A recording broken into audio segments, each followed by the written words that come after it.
Welcome everybody to this thesis defense of Jan Schneider Barnes. And I really like to welcome Jan, of course, and his paronyms, but also family, friends, colleagues. Welcome to be here. Esteemed candidates, the Doctorate Committee of the Open University, represented by this committee, has taken note of your thesis and accompanying propositions and is ready to hear you defend them. But first, I'd like to ask you, will you give a presentation of your work?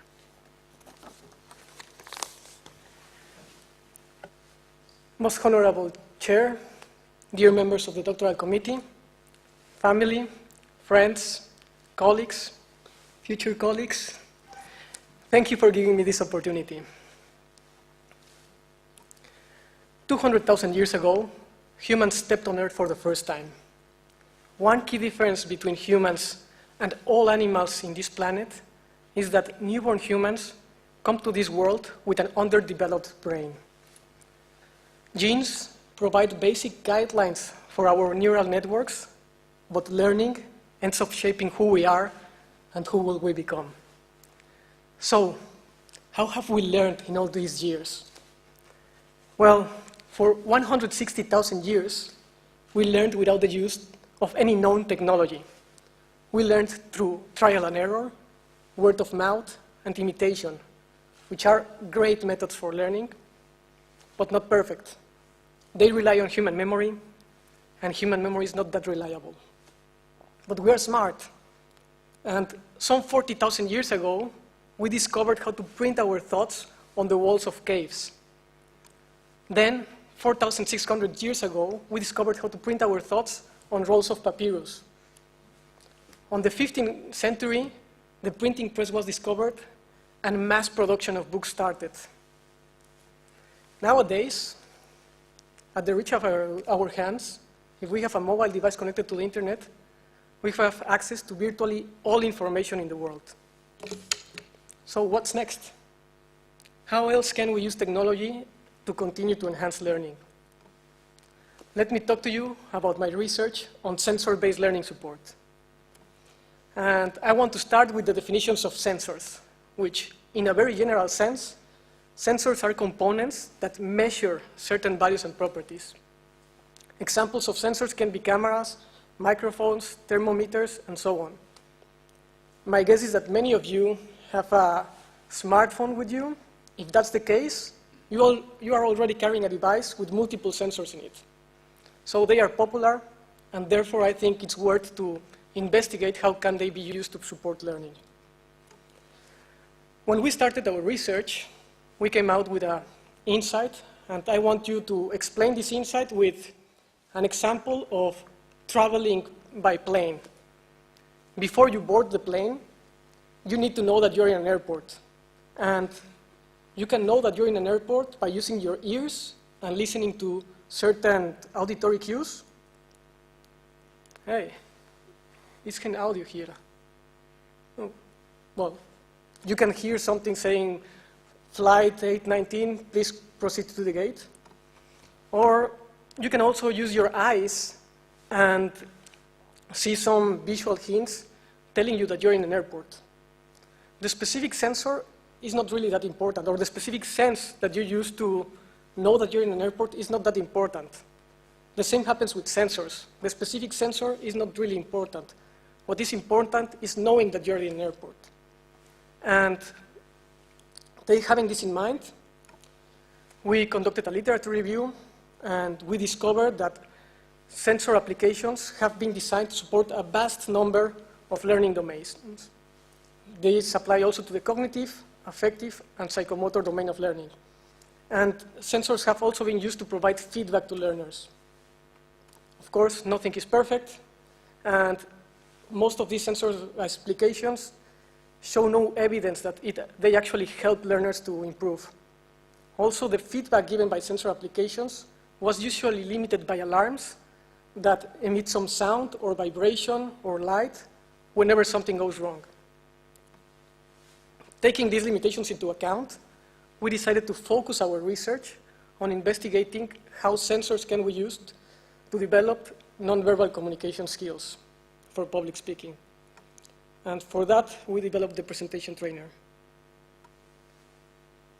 Can we tell to put the sound?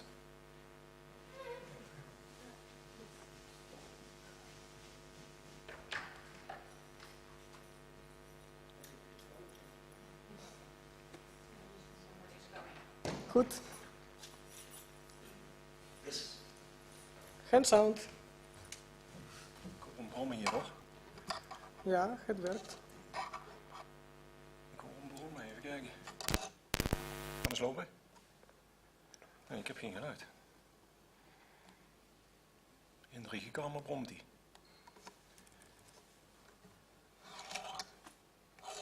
Ik heb geen geluid voor jou, Jan.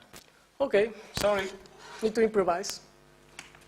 Well, to study how sensors can be used to support the development of public speaking skills, we developed a tool called the presentation trainer, which you will see it some other day. It's an application that gives you feedback while you're practicing your presentations.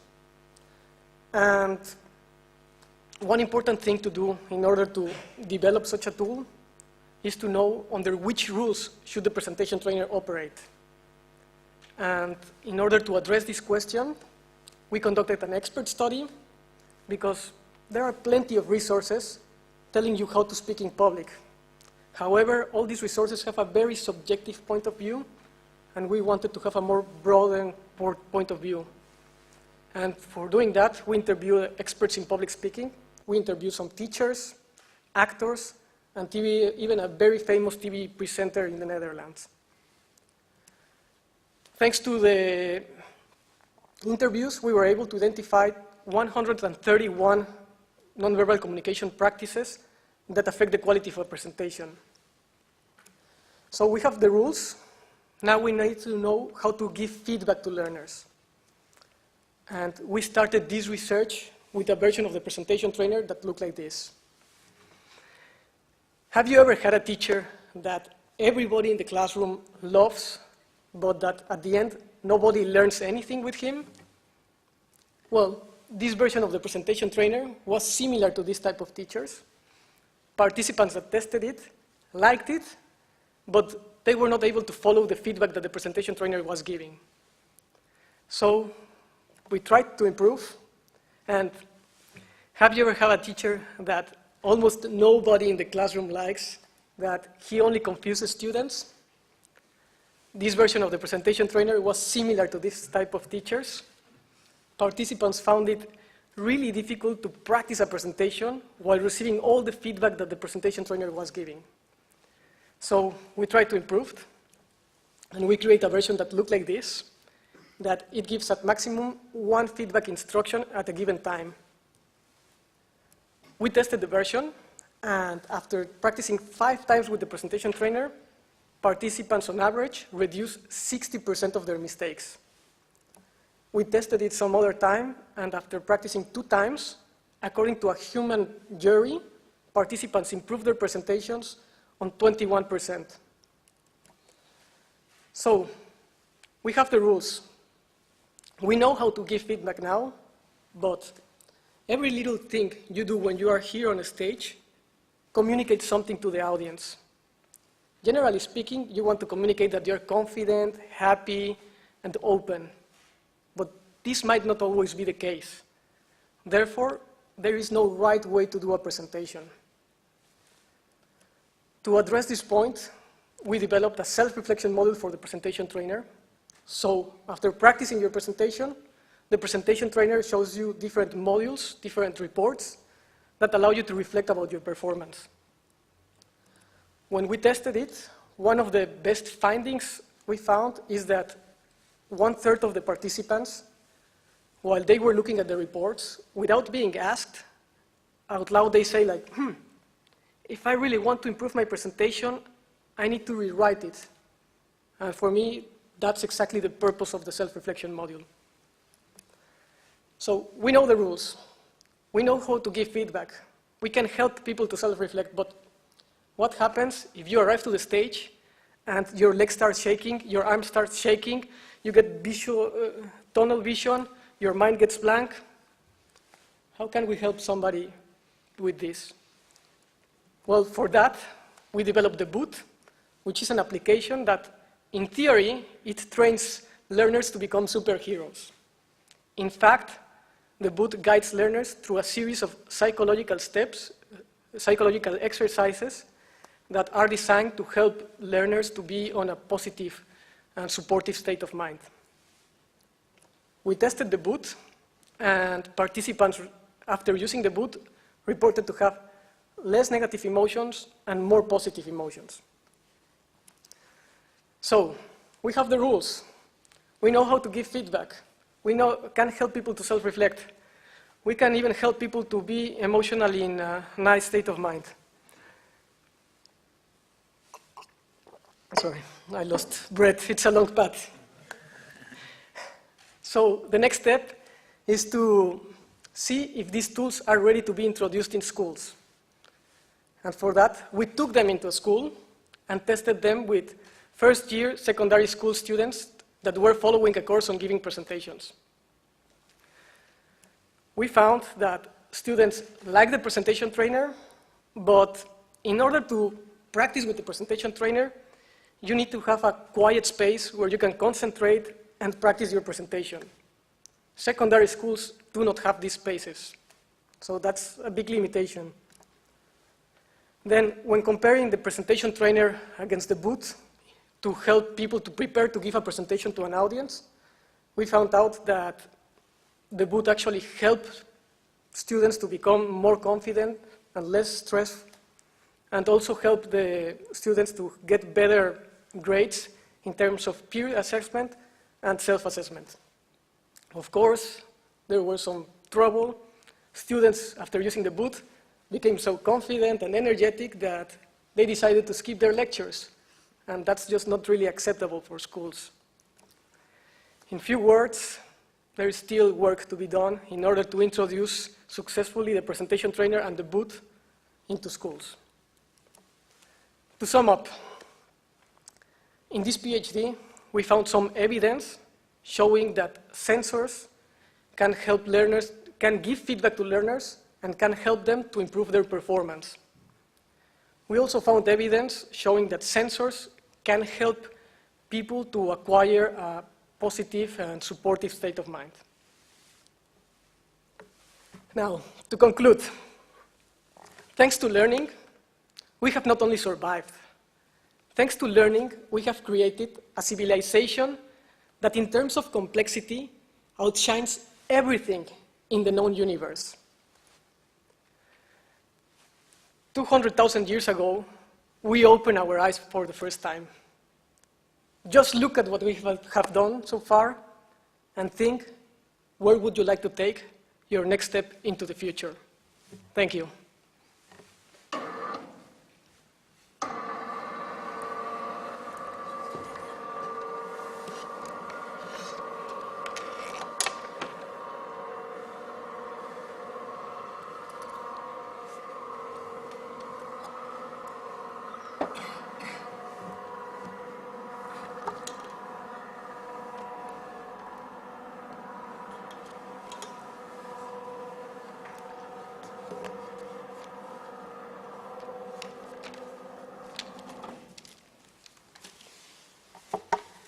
Esteemed candidates, thank you very much for your clear presentation.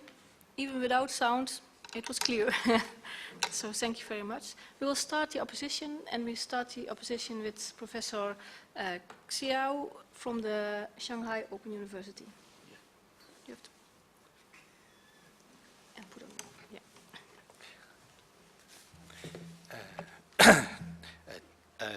Dear candidate, I'm very pleased to be invited as a member of your PhD defense committee to witness this historical ceremony with all of your excellent colleagues in your university. I express my congratulations to you for your accomplishment of your PhD thesis. You are a visitor scholar of our Shanghai Open University. I see and work with you and the PT system in my lab. We organize some students or some other colleagues to try it and give you some suggestions. I also are very impressed by your friendly smiles and hard work. So I receive your PhD thesis and carefully read it. First, I give you a simple summary of your PhD thesis. Thesis has a good point of combining the real-world practice experiments.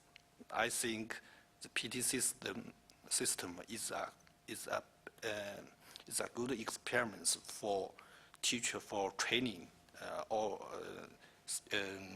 our skills improvement.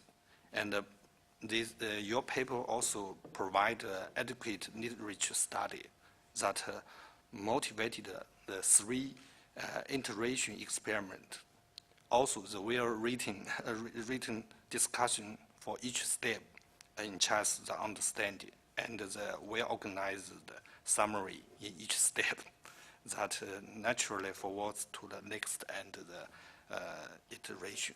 This is my summary. And also, I have two questions to you. First, you use the usability test method to test your system. I think it's best to select 5 to 7 users to test the system. Is a good method to do the research.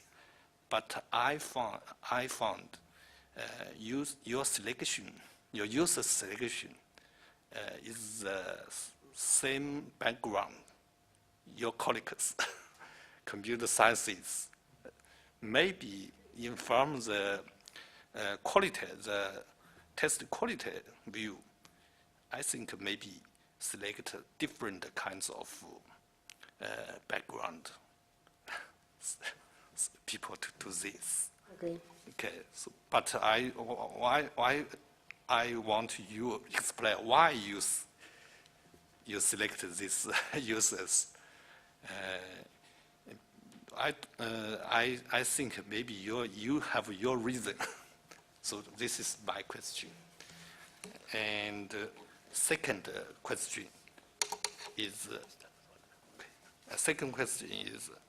you give several learning domain to do the research, but I'm not sure if they are typically scenarios that can prove that the sensor-based interactive learning technique can always continue to benefit. Your case, only one case, because you know your paper thesis is about sensor-based learning support. It's not a PT system. So from your research and experiment, maybe you can give us a conclusion about which typically, which based scenarios is the sensor-based learning technology. Could you please give us some proof or evidence to express this? That's my 2 questions. Thank you for your listening. Highly learned opponent, thank you for your interesting questions. If I understand correctly, the first question is about the selection of the participants for my experiments. The selection was what is available for us. Most of them indeed were colleagues. Many of them are from computer science, but we also have colleagues from humanities that were participating in our studies. But again, they are from a certain degree of scholarship, certain academic skill. So indeed, we could have a more broadened type of user using the system. What I'm not sure is that this will give us different results. Because I think, especially in terms of usability, I really believe that if you pay attention, you don't need many users in order to really identify the main problems of your system. And I think 5 users, with that, you already get probably 80% of the problems that your system can have. Then the second question, if I understood correctly, is about how can we generalize the findings from the presentation trainer to everything or to other learning applications? That's a very interesting question. I'm not sure if everything can be generalized. There are things that I think are very important that can be used for future systems in other scenarios. For example, giving only one feedback at a given time instead of having a dashboard giving multiple feedback. I think that can help for any feedback system that we can create to help people to learn. Then for other learning scenarios, I think each scenario will need to have a special design and special study in order to create similar or even better results as the ones we had with the presentation trainer. Okay, thank you very much.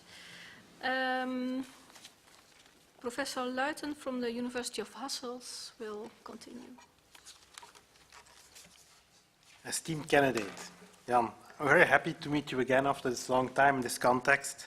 I want to congratulate you with your very nice text. It was a very smooth read, it was clear and focused, supported by many high quality publications. Congratulations for that, that's impressive. It shows confidence and commitment to a goal to help to improve people, and that's a bit like you are. It's one of your characteristics, trying to help people. So I was really happy reading your text, a very positive PhD thesis that you wrote down. Let me start with my first question, and it's related to what you start with. People evolve over time. So people using your presentation trainer evolve over time.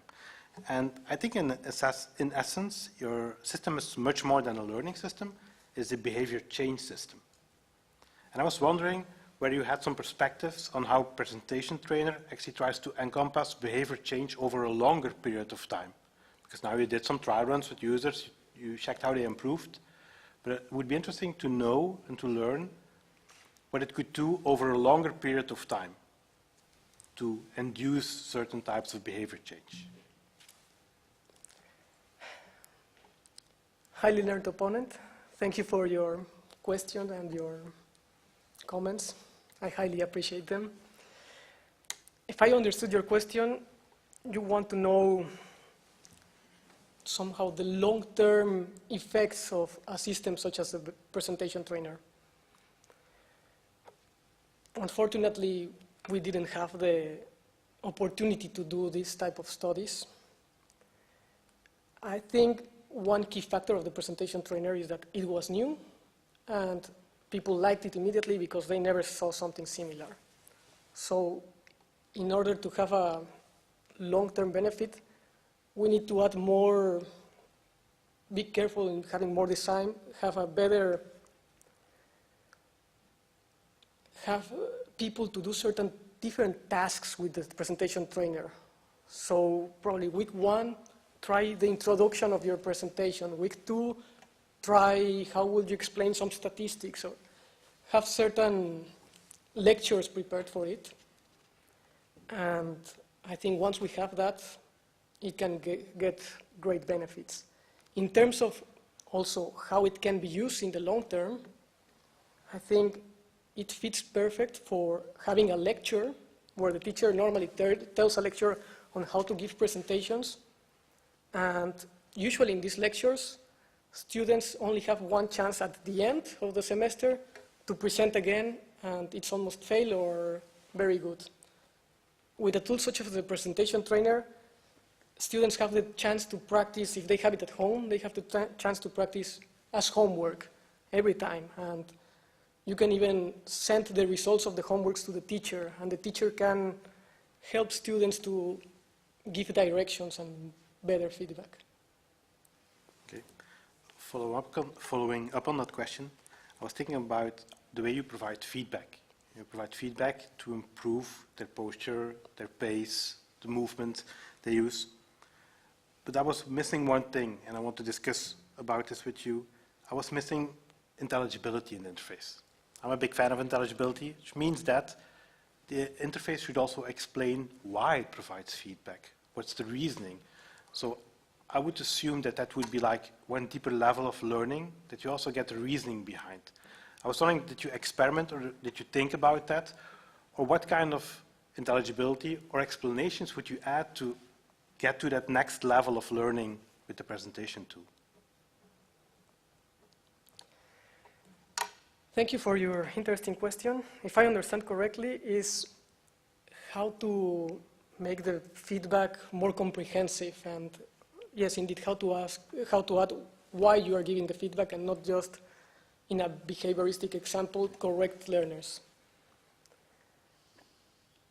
It's a very interesting question because if it's just feedback, I think they are already practicing a presentation, and that's already challenging. Feedback should be really quick and clear in order to help learners to immediately correct their mistakes. But one very important part is that before they use the system, you need to explain the reasons for giving feedback. And also you need to explain how this feedback should be interpreted. Because right now it says reset posture. But before, you need to give a lecture explaining why you need to stand straight and what's the purpose of it and how to interpret the reset posture instruction. So in order to make it more comprehensive, you need to have this type of pre-lectures or pre-tutorials explaining, because I don't think telling why in real-time feedback it's going to be that useful. Okay. My last question, at least for this round. I was wondering about the uniqueness of people using your presentation tool. I think everyone has his own characteristics, and sometimes that plays an important role when, for people to identify with you, for giving a good presentation, there are differences between people, and exploiting those differences might be very beneficial to get to a better level of presentation. You have built a system which is mainly rule-based, interpreting sensor data and trying to give feedback, but it's not very much user-centered in a sense that it doesn't take into account the traits of the user. Could you envision like a next iteration of your system where you try to personalize it and try to get out those unique traits for presenters? Thank you for your nice question. It's nice to hear it because, yes, I've been thinking how to improve the presentation trainer. And especially with the expert study, one of the experts that was a very famous TV presenter, and he has helped thousands of, I think, artists in the Netherlands. He told me, I would like the system, but I would like to make a choreography somehow, or prepare a choreography for my student, because he was really good at showing, this is your strength, I will exploit this strength.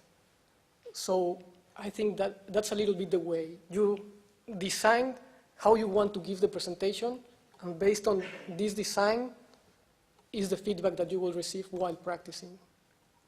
Great. Thank you for your answers. Thank you very much. I'd like Professor Juring to continue, and he is from the Open University and University of Utrecht. Geachte promovendus, I will continue in English, I think. Congratulations with your thesis. I think it is an interesting piece of work. And I can imagine that being a PhD student starting on this work, it seems rather daunting. I mean, you have to design the presentation trainer, you have to set up the experiments, and when you start, you have no clue whether or not it's going to help for something. So I see this is rather different from most of the theses. It's more ambitious, I would say, and I think you have some nice results. So that's very nice. I have some questions about it. And the first one is not a very serious one, but it's more related to my personal trait that I like to understand the world around me, and that's about the references. So if you look at page 197, then the references start, page is full, so you must have had a way to prepare them, and they all appear in alphabetic order, except number, what is it, 1, 2, 3, 4, 5, 6. Between 6 and 7, suddenly the alphabetic order disappears. So how is this possible? Did you do everything by hand? Yes, I did everything by hand. Oh, good heavens. Well, even more congratulations, I would say. Okay, thank you. Now for a more serious question. You performed a nice review, I think, and this is chapter 2. But I noticed some things there which confused me, or where I had thought I would obtain a different result. So you had a process for selecting papers and or tools. I don't exactly remember, but I think you collected something like 80 tools or so, or 100, I don't remember the exact numbers. And then you started studying these tools. And one of the tools you studied was the Lisp tutor by Anderson and Reise, or at least a paper from 85. And I know that paper, and it's not at all about sensor-based learning. It's an intelligent tutoring system which gives feedback. So in a way, I see the relation with your work.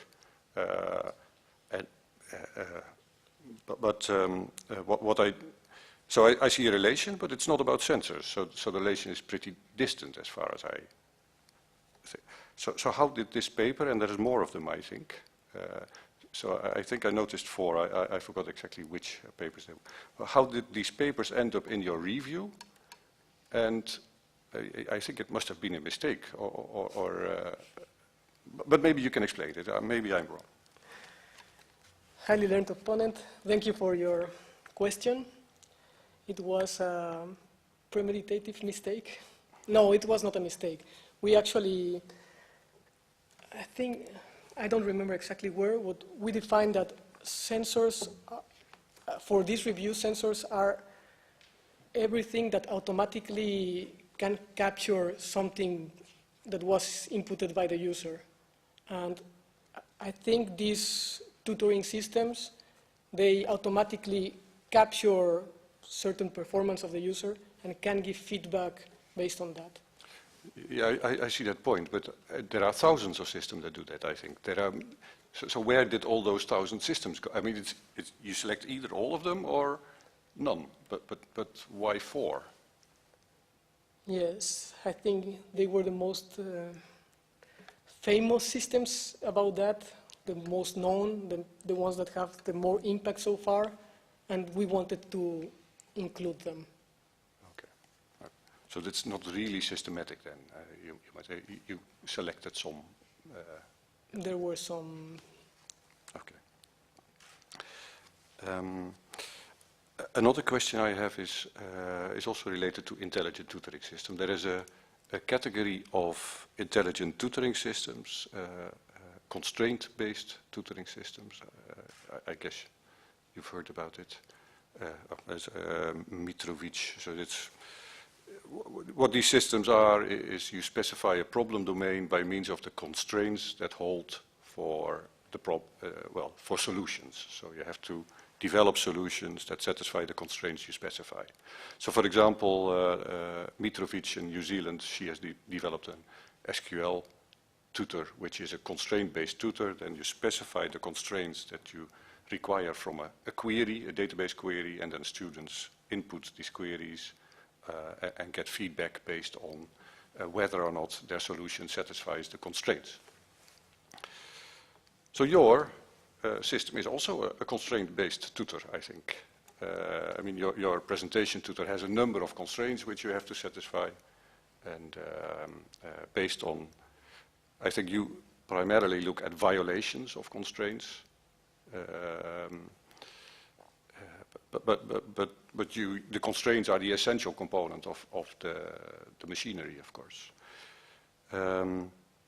So my question was, can you try to make a comparison between constraint-based tutors and your system, and the kind of feedback that is given? But that might be hard.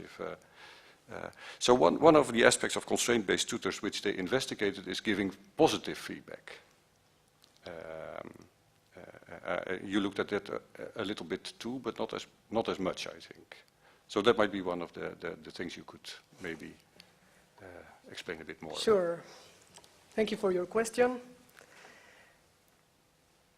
We tried to have, with the presentation trainer, if I understand your question, you want to see how can we add more positive feedback to the presentation trainer.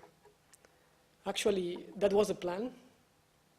We didn't know exactly how to show it because it might be distracting from corrective feedback and positive feedback.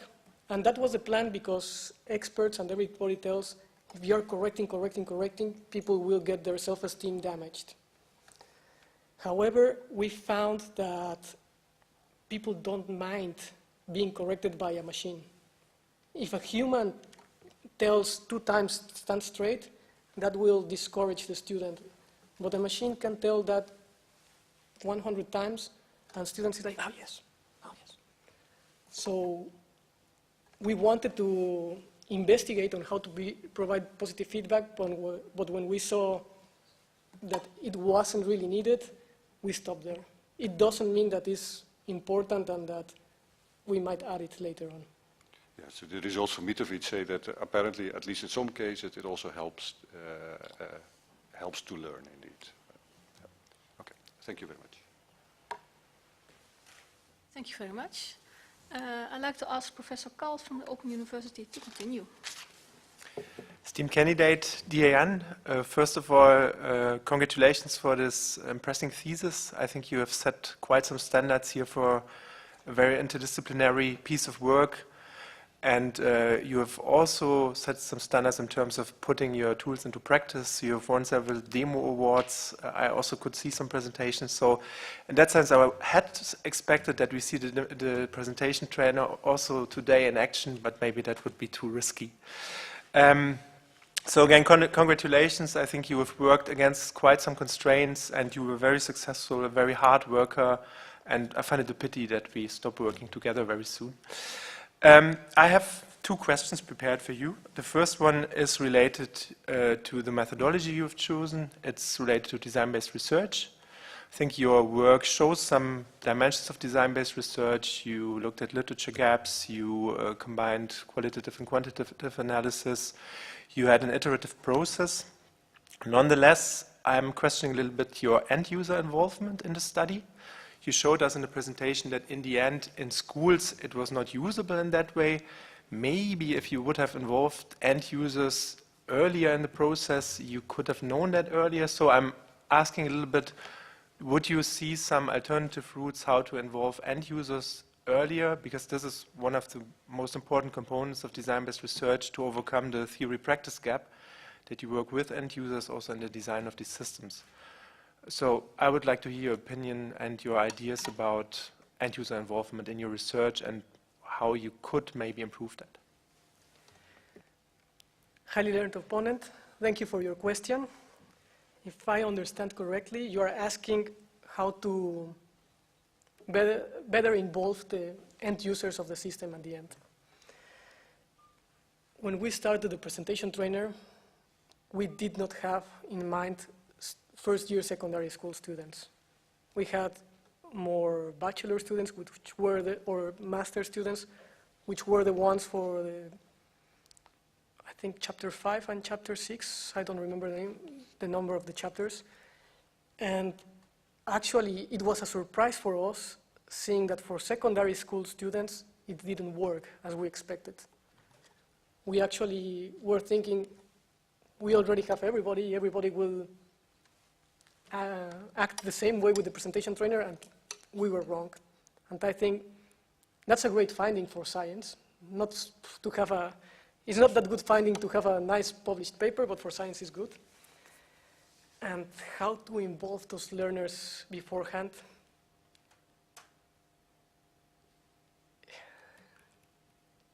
Maybe let me reply on that already. So that means you didn't really have a target group in mind when starting the system, because that's always also the problem with design-based research. Normally you select a user group and you focus on their problems in practice, and that's of course difficult if you involve several different user groups. And yeah, you can of course let them co-design. On the other hand, it's of course a challenge what they know, what they can expect from such a system. So, but you did it. I mean, you involved end users, but they were more parts of experiments and not really, they didn't have a chance to say, if a system gives me feedback on presentations, this is what I would expect. Sure. Okay. I think the only problem with secondary school students, and this is what we found in the experiment, is that they actually had no experience on how to do a presentation before. Mm-hmm. When they look at the self-reflection module, they kind of intuitively understand that there was something wrong with what they did, but they had no personal experience that they could use to improve it. So I think to create a presentation trainer for this target group, it's difficult because they don't know what they want from the system. It's also a question if you want to have a generic tool that helps a lot of different users or a specific tool that improves this specific target group. Okay, thank you very much. My second question relates to Chapter 8. That's the booth. You have measured emotions based on, that's page 151, based on a list of positive and negative emotions.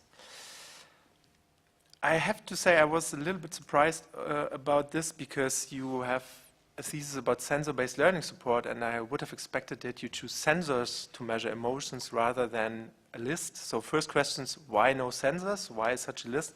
And the second question is, if you could imagine that this produces some biases in your study, the way you measure emotions. Thank you for your question. Indeed, this is really interesting. Why we didn't use sensors? We didn't have them available. And I wanted to proceed. I was a bit encouraged to proceed and get things done rather than wait for sensors such as galvanic skin response could be excellent for this type of situations. Also, I think if you can take the hormone levels from saliva, that would have also been a very good, it will give a very good evidence of how the emotion changed. But I was a bit too over-enthusiastic and decided to go for a list of emotions. And indeed, when you have a list and people have to feel, there's always bias. Also, because they are colleagues, it can be biased trying to help you get good results for your system. However, the participants didn't know the purpose of the system. They didn't know that they were going to be asked to put their emotions again, and they didn't know that what I was measuring was only emotions. So I think in this sense, we got fairly okay results, and we might not have precise results, but we have results that show that indeed negative emotions decreased and positive improved. Just a reaction on that. So on your side is that there are no conclusive ways to measure emotions, so also sensors are not always the best way to do it. There's also a discussion in terms of if you can do it like that or if there are underlying dimensions. But what you definitely have, you have a kind of social desirability effect that people tend to rather report positive than negative emotions in these. And so these are the kinds of biases I was referring to. Thank you. Welcome. Thank you very much. I'd like to ask Dr. Haska Jarocka to continue the opposition. Esteemed candidate, dear Jan. First of all, I would like to applaud you for approaching such a hot research topic, both from an educational as well as from a technical perspective. I really like that. And you showed the high potential of using new but affordable technology in a really creative and clever way for instructional purposes.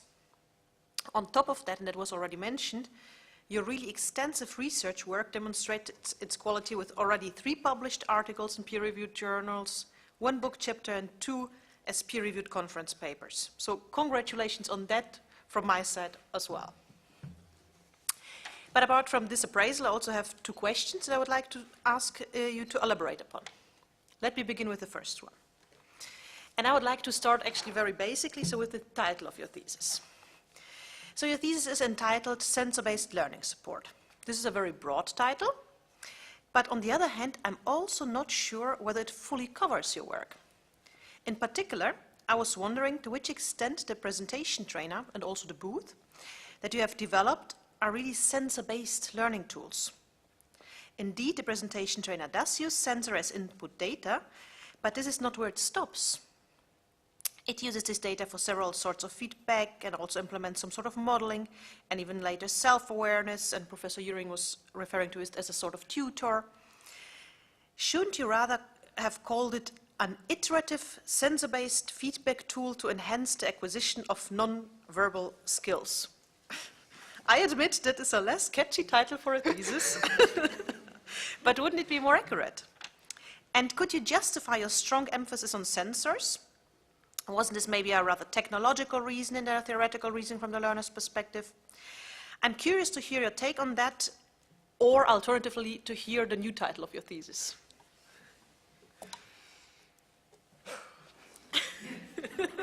Highly esteemed opponent, thank you for your question. If I understand correctly, you want me to have a more precise name for my thesis. Personally, I like things that people can easily understand and people can easily relate to, even if they are not precise. So that's a personal style.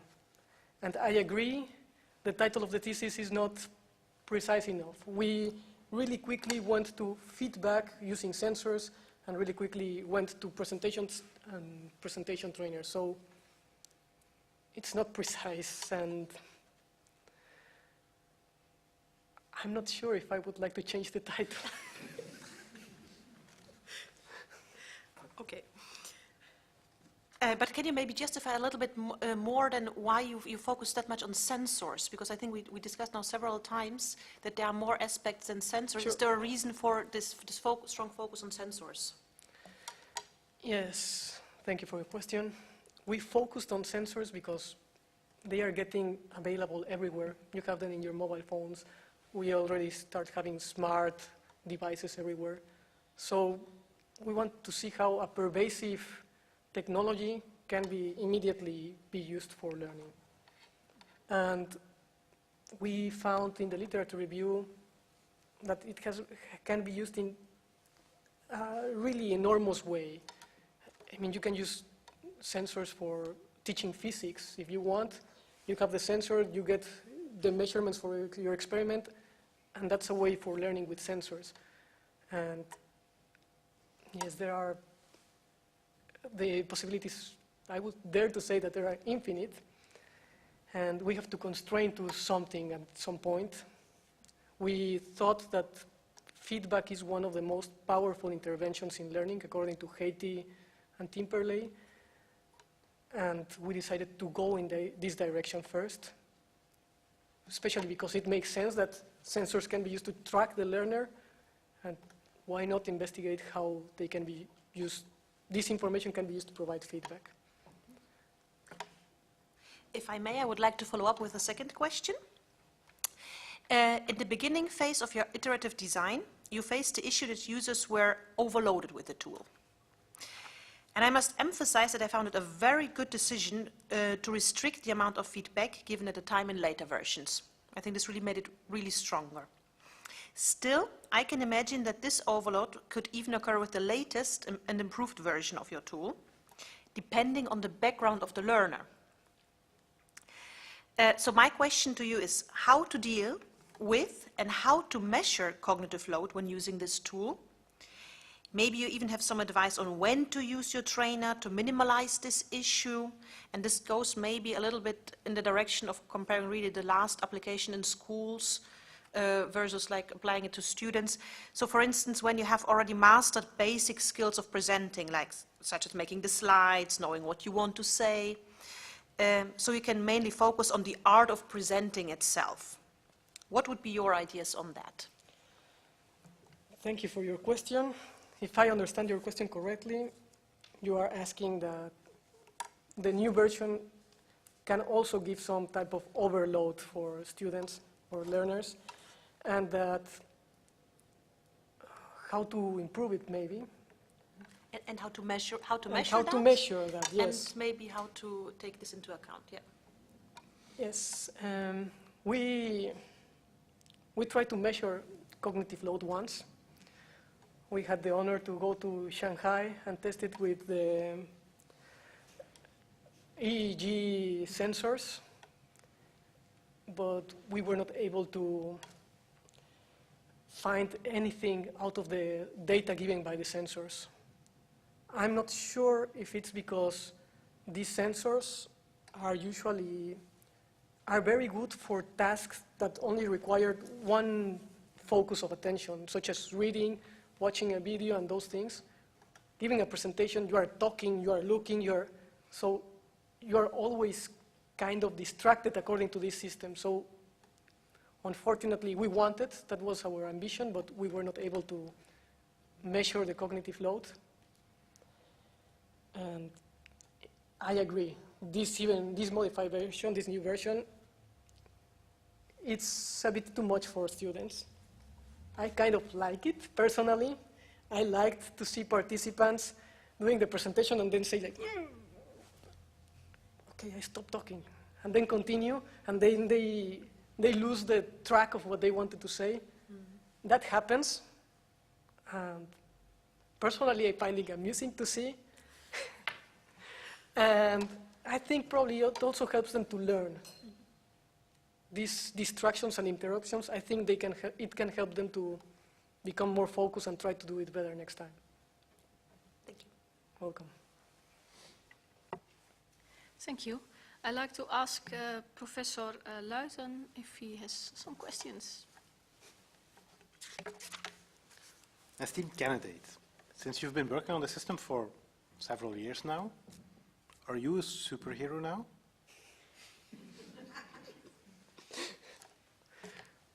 Highly learned opponent. No, I will never be a superhero. Maybe Batman if I get a lot of money, but not yet. Just to drill down to a more serious question, of course, how do you think you improved by making this system? That's a really nice question you asked. And I've been using the system a lot. I think I shared on Twitter my last trial result, what was my result with the system. And of course, talking with the experts, when I interviewed the experts, it was really great for me. I learned so much on how to do presentations and got so many good ideas. And yes, my second PhD is on how to do presentations, so to say. Okay. Thank you for your answer. Thank you. Professor Juring.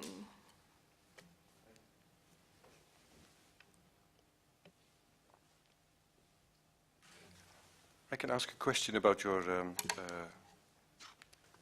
stellingen, your theorems, propositions. The last proposition, maybe you want to read it out.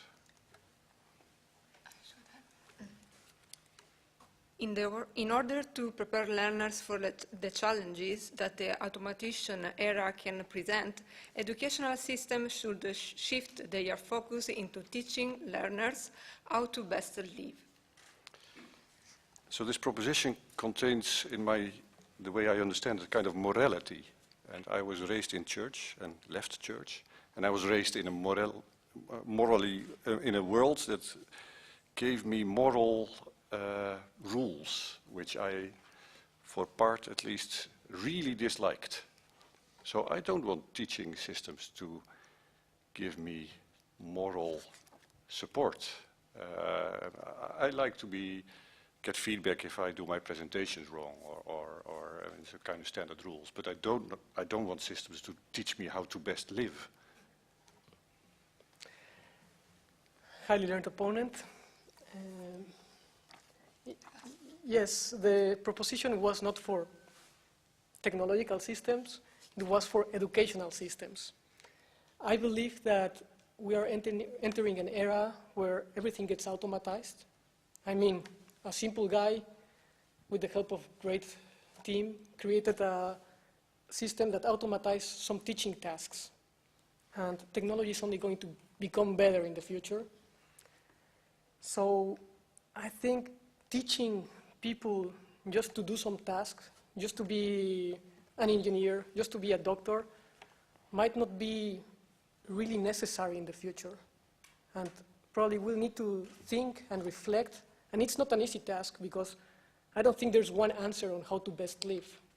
I think everybody has to find its own answer, and I think educational systems can help us to find this answer. Okay, so I confused the educational systems with the technological systems. Okay, yeah. Thank you. Professor Kals.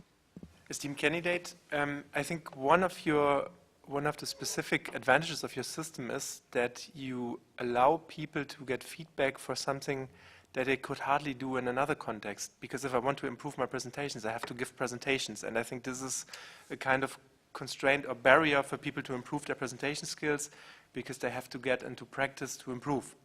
So could you transfer that to other domains? What do you see some other application scenarios in which you have the same kind of constraint for users to improve, put it into their home, let them test it, and do you also see a future of the system also as a product? That's another question. Highly learned opponent, thank you for your question.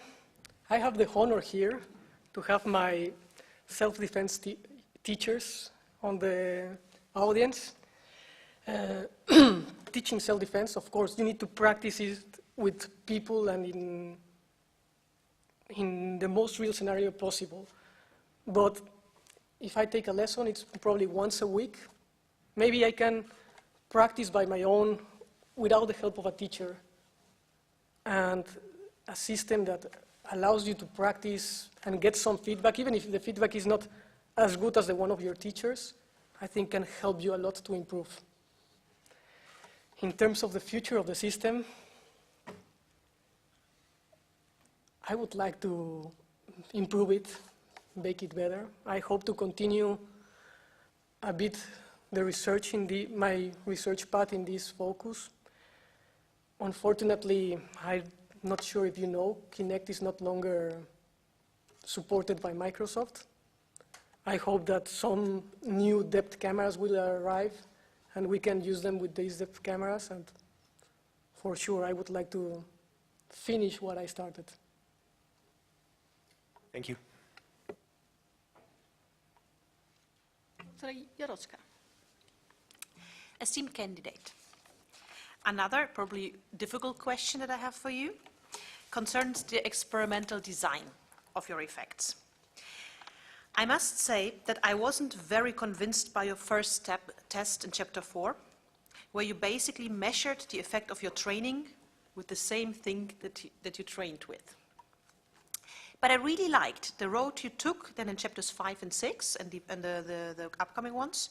First, including the opinions of experts, even though only via interviews, but still I think this was a very good idea. And then adding in chapter 6 the really convincing test, namely on the audience perception of potential effects. I think this was the most important part of the test. So a rather weak test in the beginning became stronger from study to study. However, what I still miss is a truly fair control group. You basically always compared either to no intervention or to your intervention or a simple pre-post test design. A really fair comparison would be, for instance, to other already existing trainings. If I would be really mean, I might argue that what you found is a Hawthorne effect. So the effect that people knowing that they are in experimental conditions, so they try really hard.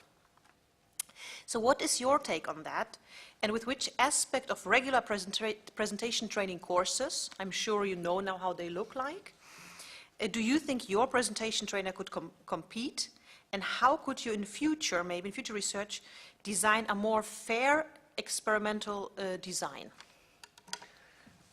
Highly esteemed opponent, thank you for your question. Actually, it's also a nice one to answer.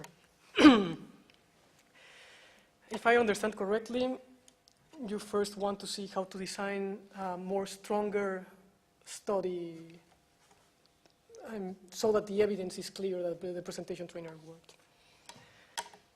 For this question, I think what we could have done, I think, is in chapter 5, where the audience, or chapter 6, the audience evaluated the presentation. Yes. We could have simply have more participants, and one group of participants practice the presentation without any help, and the other group practice the presentation with the help of the presentation trainer. Of course, all these things required participants and time, and we were really constrained in the study. The second question was about... So what I basically meant is, I understand why you haven't done it so far, but in the future, if you would like to compare it to real presentation training courses, Yes. I'm sure there are some, or books that you've mentioned, what would be something, a really good comparison to the aspects that you train with your presentation trainer? That's also a perfect question, because I think you cannot compare them. They are not mutually exclusive. I think they complement each other very good. So I think there are nice courses for presentations that you 1 week train intensively and you learned a lot, but probably then your next presentation is 1 year later. What do you remember about that? If you have a presentation trainer, you get in this week, you train a lot, and then before doing your presentation 1 year later, you say, I have this tool, I can practice, you remember everything you learned in this course, and the whole thing becomes more strong.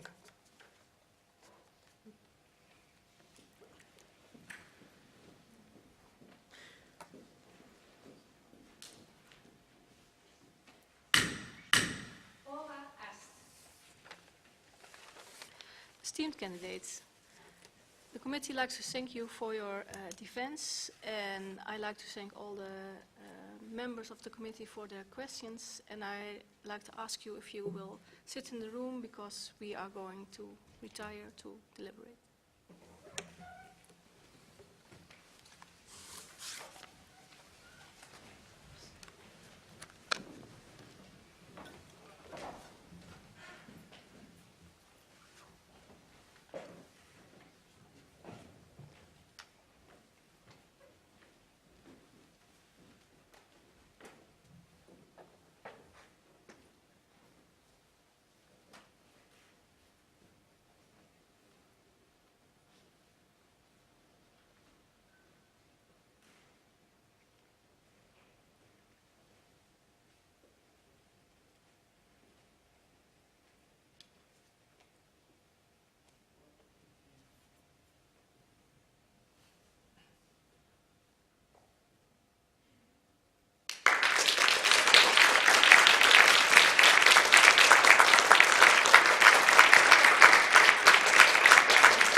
esteemed candidates.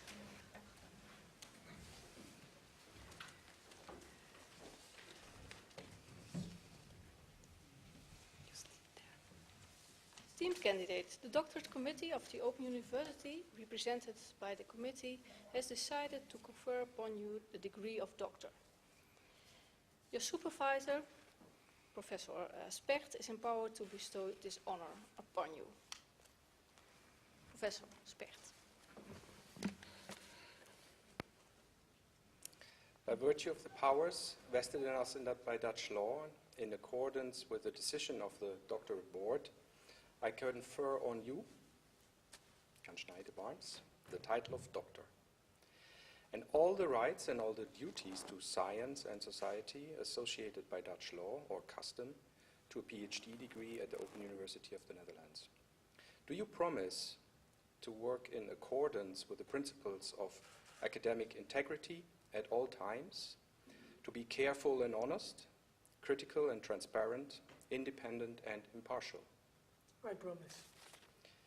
As a proof of this degree, I present you with a certificate signed by the Rector Magnificus, chair and supervisors, along with a copy of your PhD thesis signed by all members of the Defense Committee present here today.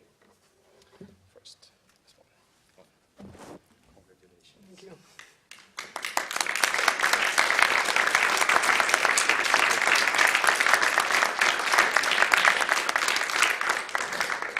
Okay, now a bit more informal. Jan. Running through a PhD was the alternative title, probably. We all know you as a very dedicated person, and I always wondered, probably it's for you, like, running is one experience for you, and probably you had these clear landmarks. You were always the guy who had the landmarks and the milestones, and you were fast. So congratulations again.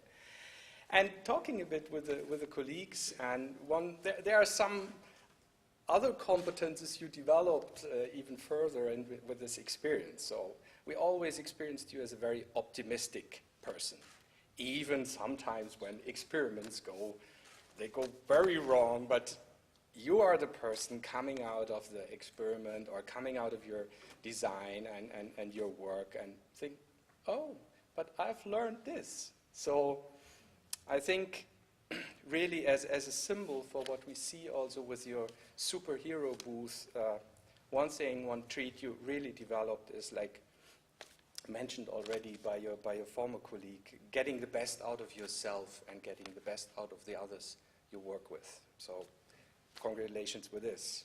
Then, as we've seen today, and I think the committee was also very agreement on this, that presenting and persuasion, you really develop this skill a lot further. The presenting we've seen live and in the demo awards and prizes you have won.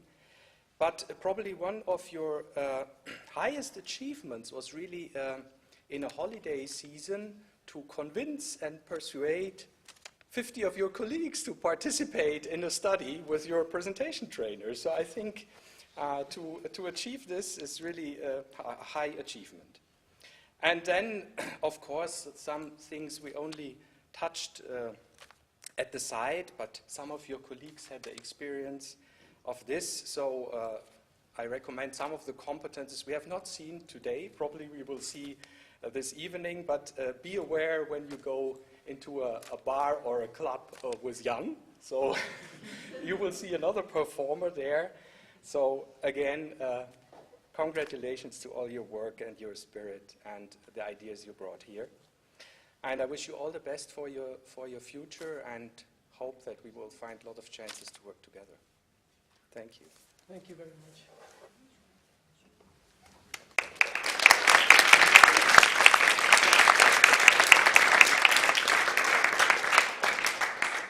Esteemed candidates, Dr. Jan, I really like to congratulate you on behalf of the committee, and I also like to thank the committee for being here, especially the guests from abroad. And yeah, let's drink something. We have a reception now, and I'd like to invite you all to come with us. And we are walking to the other building, Bologna building. Take your jacket if you have one, because probably it's cold outside. And the beadle will guide us, first the young doctor, then the committee, and then you can follow us to the reception. And I'd like to end the session by now.